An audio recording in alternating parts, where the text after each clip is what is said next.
నమస్తే, welcome to hit TV. నేను నరేష్. ఈరోజు మన స్టూడియోలో సామాజికవేత్త, రాజకీయ విశ్లేషకులు కృష్ణకుమారి గారు ఉన్నారు. నమస్తే మేడం. మేడం, పార్లమెంట్లో కీలక బిల్లు అంటే ఎవరైతే రాజకీయ నాయకులుగా ఉన్నారో వాళ్ళపైన వాళ్ళు జైలుకి వెళ్తే 30 రోజుల కంటే ఎక్కువగా ఉంటే వాళ్ళ పదవులు ఏ పదవులైనా, ప్రధాని అయినా, ముఖ్యమంత్రి పదవి అయినా, మంత్రి అయినా, ఎమ్మెల్యే అయినా, ఎంపీ అయినా రద్దయిపోవాలి అనే ఒక చట్టం పై మీ అభిప్రాయం ఏం చెప్తారు? ఏం చెప్తామండి, ప్రతిపక్షాలు నిన్న ఆ బిల్లుకు సంబంధించిన పేపర్లన్నీ అమిత్ షా మొహాన్ని కొట్టారు. ప్రతిపక్షాలు నాది కూడా అదే స్టాండ్. అసలు ఈ లెక్కన నువ్వు అసలు ఇవాళ హోంమంత్రిగా ఉండటానికే పనికిరావు. అమిత్ షా నీ కేసులు చూస్తే ఆయన కేసులో ఆయన రాష్ట్ర బహిష్కరణకు గురయ్యాడు. గుజరాత్ రాష్ట్రంలోనే ఉండటానికి వీల్లేదు, తడిపారాయండు. అప్పట్లో బయటికి పంపారు. అంతా క్రిమినల్ మేడం, అంతా వైలెన్సా అమిత్ షా? మరి గోద్రా అల్లర్లన్నీ చేసింది ఎవరు? అమిత్ షానే కదా చేసింది. గుజరాత్ అల్లర్లన్నీ, గుజరాత్ రాయిట్స్ అన్ని చేసింది ఎవరు చేశారు? అమిత్ షానే కదా చేసింది.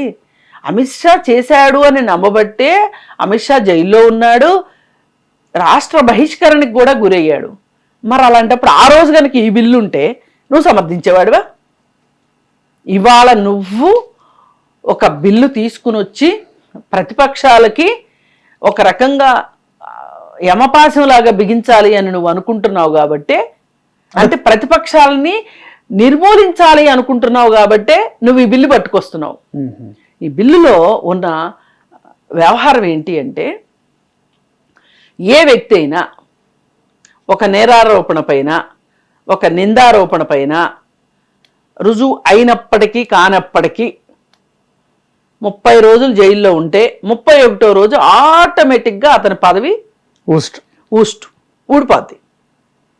ఓ పక్కన మీ పార్టీలోనేమో ప్రజ్ఞా సాధ్వి అనే ఆవిడ బాంబులేసిన నేరంలో నిరూపణ అయ్యి జైల్లో ఉంది. మాలగావ్ అల్లర్ల తాలూకు మొన్న ఏదో క్లీన్ చిట్ ఇచ్చుకున్నారు. మీరు అధికారంలో ఉన్నారు కాబట్టి మీరు ఇచ్చుకున్నారు. ఇట్లా చెప్పాలి అంటే మీ పార్టీ వాళ్ళు చేసిన పనులకి ఎన్నైనా చెప్పొచ్చు. నిన్నగాక మొన్న 2 సంవత్సరాల కారాగార శిక్ష, 3 సంవత్సరాల కారాగార శిక్ష పడి అతని నేరారోపణ, ఓబులాపురం గనుల కేసులో అతనికి నేరం నిరూపణ అయ్యి అతనికి శిక్ష పడింది. శిక్ష పడితే అతను వెంటనే అతని ఎమ్మెల్యే పోస్ట్ నుంచి అతన్ని అనర్హుడిగా ప్రకటించేశారు. కానీ అతను హైకోర్టుకి వెళ్ళి దాని మీద స్టే తెచ్చుకున్నాడా లేకపోతే కొట్టేయించుకున్నాడు సరికి మళ్ళీ అతను పునరుద్ధరించబడింది అతని ఎమ్మెల్యే పోస్టు. అంటే ఇక నుంచి కేసులు అన్నీ కూడా ఎక్కడ ఏమి నేరం జరిగినా సరే బీజేపీ వాళ్ళ మీద కేసులు బుక్ అవ్వవు, కేవలం ప్రతిపక్షాలపైనే కేసులు బుక్ అవుతాయి. ప్రాంతీయ పార్టీ నాయకులపైనే కేసులు బుక్ అవుతాయి. ఇక నుంచి కాంగ్రెస్ పార్టీ నాయకులపైన, ప్రాంతీయ పార్టీ నాయకులపైన, ఎన్సీపీ నాయకులపైన, తృణమూల్ కాంగ్రెస్ నాయకులపైన, డిఎంకే నాయకులపైన, అలాగే మహారాష్ట్రలో ఎన్సీపీ నాయకులు, అలాగే సమాజ్వాదీ పార్టీ నాయకులు, వీళ్ళపైన మాత్రమే కేసులు బుక్ అవుతాయి. ఇక మిగతా ఎవరి మీద కేసులు బుక్ అవ్వవు. ఇక్కడ బీఆర్ఎస్ ఎక్కడ బీఆర్ఎస్ అండి? బీఆర్ఎస్ ఎప్పుడో బీజేపీకి 6,000 అయిపోతే ఊరికే పైపోయిన కథలు అంతే. కుమ్మక్క అయిపోయారు అంటారు, ఎప్పుడో కుమ్మక్క అయిపోయారు వాళ్ళు. కుమ్మక్క అవ్వకపోతే ఇంత గొంతు చించుకుంటుంటే కాళేశ్వరం మీద మీ కేంద్ర ప్రభుత్వం స్టాండ్ ఏంటి చెప్పండి? కేంద్ర ప్రభుత్వం స్టాండ్ ఏంటి చెప్పాలిగా. మోడీయే చెప్పాడుగా ఏటీఎం అని కాళేశ్వరం ప్రాజెక్టు గురించి. అందుకని ఇక్కడ ముఖ్యమంత్రి రేవంత్ రెడ్డి కాంగ్రెస్ సర్కార్ కూడా భయంతోనే పాలన సాగిస్తుంది అంటారా? అంటే వీళ్ళ చుట్టూ కూడా బీజేపీ చేతిలో ఉందంటారా? అలా అనుకుంటే అసలు ఇప్పుడు ఉపరాష్ట్రపతి క్యాండిడేట్ని ఎందుకు పెడతారు? వాళ్ళు ఏకగ్రీవం కావాలని అడిగారుగా, వాళ్ళని ప్రసన్నం చేసుకుంటానికి వీళ్ళు మంచి అవకాశంగా క్యాండిడేట్ని ఎందుకు పెట్టేవాళ్ళు? కాంగ్రెస్ పార్టీ మీదుగా ఉంది వాళ్ళ దాడి, ప్రాంతీయ పార్టీల మీద ఒక రకం దాడి, రాహుల్ గాంధీ మీద ఇంకొక రకం దాడి. సరే, ఏది ఏమైనా నిన్న కాగితాలు చింపి ఆయన నెత్తిన పోసిన దానికి కారణం ఏంటి అంటే, మీరు ఈ బిల్లులో ఒక స్పష్టత లేని విషయం ఏంటి అంటే, ఇప్పుడు ఒక అతని మీద ఒక నేరారోపణ వచ్చింది, సపోజ్ మీ మీదే వచ్చింది, లేదు నా మీద వచ్చింది. 7 సంవత్సరాలు దాటిన శిక్ష పడే కేసుల్లో మనని అరెస్ట్ చేసి రిమాండ్కి తరలిస్తారు. మనం సహజ న్యాయ సూత్రాల ప్రకారం బెయిల్ తెచ్చుకొని మనము కేసు కొట్లాడుకుంటాం. రైట్, ఇది జనరల్ ప్రొసీజరు. ఒకవేళ బెయిల్ ఏదైనా ఒక రీజన్ చేత మామూలుగా 14 రోజులు రిమాండ్ ఇస్తారు. కొన్నిసార్లు 14 రోజుల లోపల కూడా బెయిల్ వచ్చిన వాళ్ళు ఉన్నారు కొంతమంది. ఇప్పుడు మన అల్లు అర్జున్ కేసు 14 రోజుల లోపల ఆయనకి 2వ రోజు 3వ రోజు బెయిల్ వచ్చేసింది. ఒకే రోజు మేడం, నైట్ తీసుకెళ్లిపోయారు, మార్నింగ్ వచ్చింది. కానీ ఆయనకి ఇవ్వడం ఏంటి, 14 రోజులు రిమాండ్ ఇచ్చారు. జనరల్ గా అది కదా. అట్లా ఏం చేస్తారు అంటే, బీజేపీ వాళ్ళకి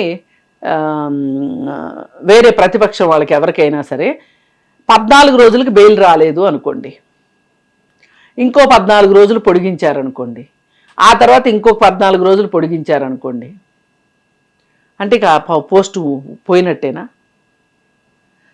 అంటే ఇప్పుడు మన దేశంలో పెట్టే కేసులు అన్నీ కూడా అన్ని పర్ఫెక్ట్ కేసులా?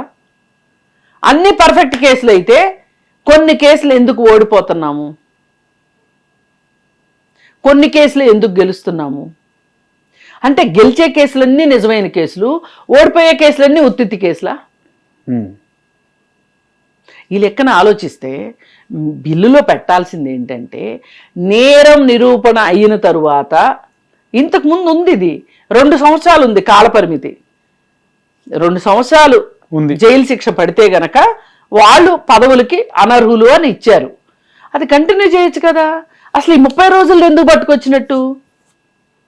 ఈ 30 రోజులు పట్టుకొచ్చింది ఎందుకంటే, ఎవరైనా సరే ఒక కాంగ్రెస్ ఎమ్మెల్యే మీద, ఒక తెలుగుదేశం ఎమ్మెల్యే మీద ఎదురు తిరిగితే, ఒక డిఎంకే పార్టీ ఎమ్మెల్యే కావచ్చు, వీళ్ళెవరన్నా ఒక ఎమ్మెల్యేని ఇంటికి పంపించాలి అని నువ్వు డిసైడ్ అయ్యాడు అనుకోండి, బై ఎలక్షన్ తెచ్చుకుందాం అనే దుర్బుద్ధి నీకు వచ్చింది అనుకోండి, వాళ్ళ అధికారం ప్రభుత్వాలు పడగొట్టాలి అనే ఒక దురుద్దేశం వచ్చింది అనుకోండి,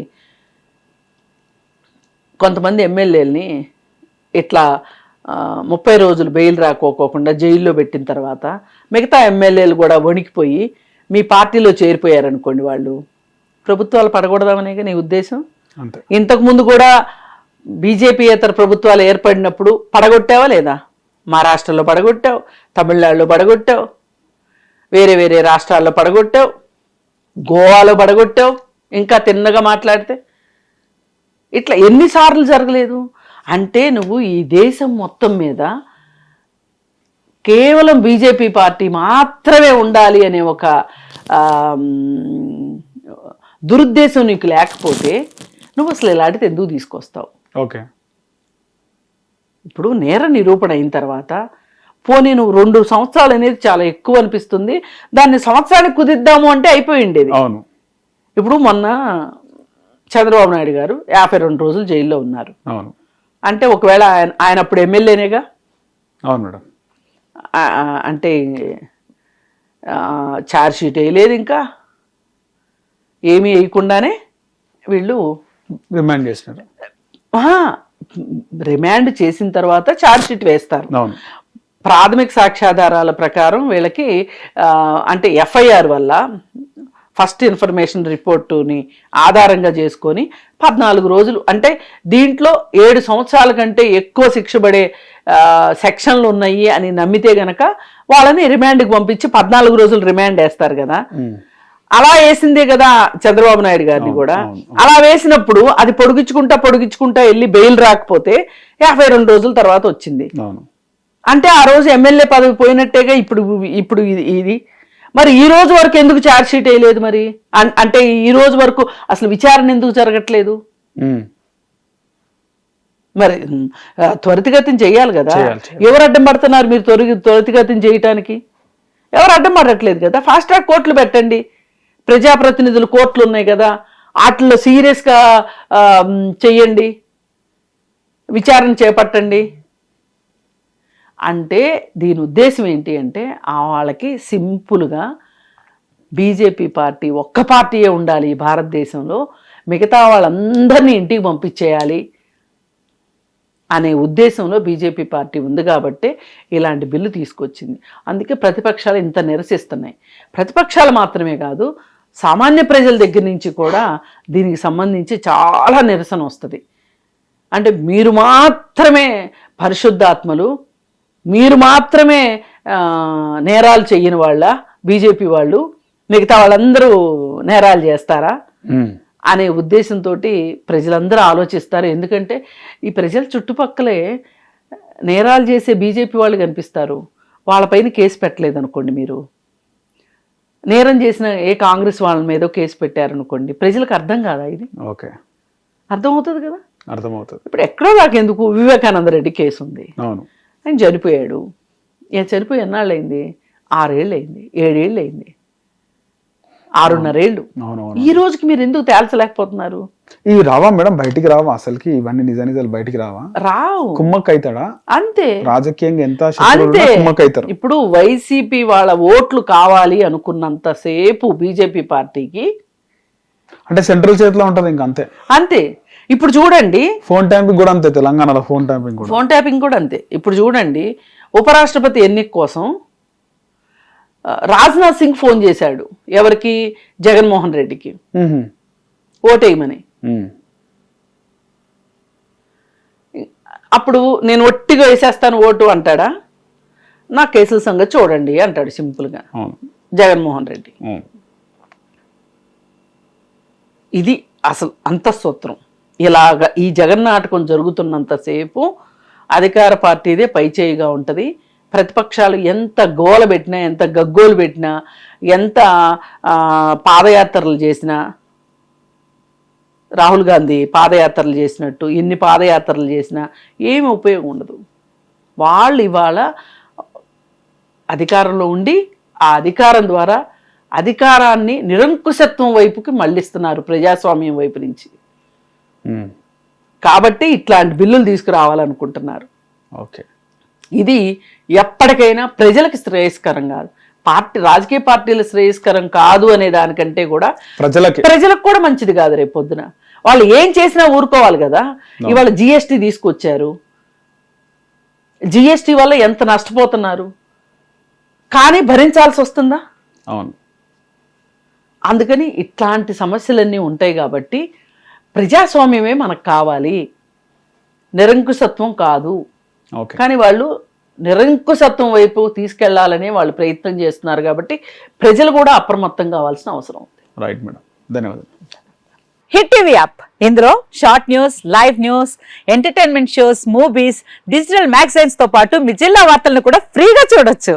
ఇంకెందుకు ఆలస్యం, వెంటనే హిట్ టీవీ యాప్ ని డౌన్లోడ్ చేసుకుని ఫ్రీగా ఎంటర్టైన్మెంట్ పొందండి. Hit TV app, hit TV app, please download hit TV app. Hit TV app ని ఫ్రీగా డౌన్లోడ్ చేసుకుని ఎంజాయ్ చేయండి. మీకు నచ్చిన ఎంటర్టైన్మెంట్ కోసం హిట్ టీవీ యాప్ ని ఫ్రీగా డౌన్లోడ్ చేసుకుని ఎంజాయ్ చేయండి. హిట్ టీవీ యాప్ ని డౌన్లోడ్ చేసుకుని ఆస్వాదించండి, ఆశీర్వదించండి. ఇంతమంది సెలబ్రిటీలు హిట్ టీవీ యాప్ ని డౌన్లోడ్ చేసుకోండి అని చెప్తున్నారంటే ఎంత మంచి యాప్ ఆలోచించండి.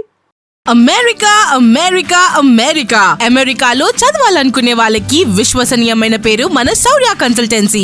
UK లో 1 year masters, UK లో 1 year masters, 2 years work permit up to 5 years visa. Contact Saurya Consultancy. Contact 89851 89851.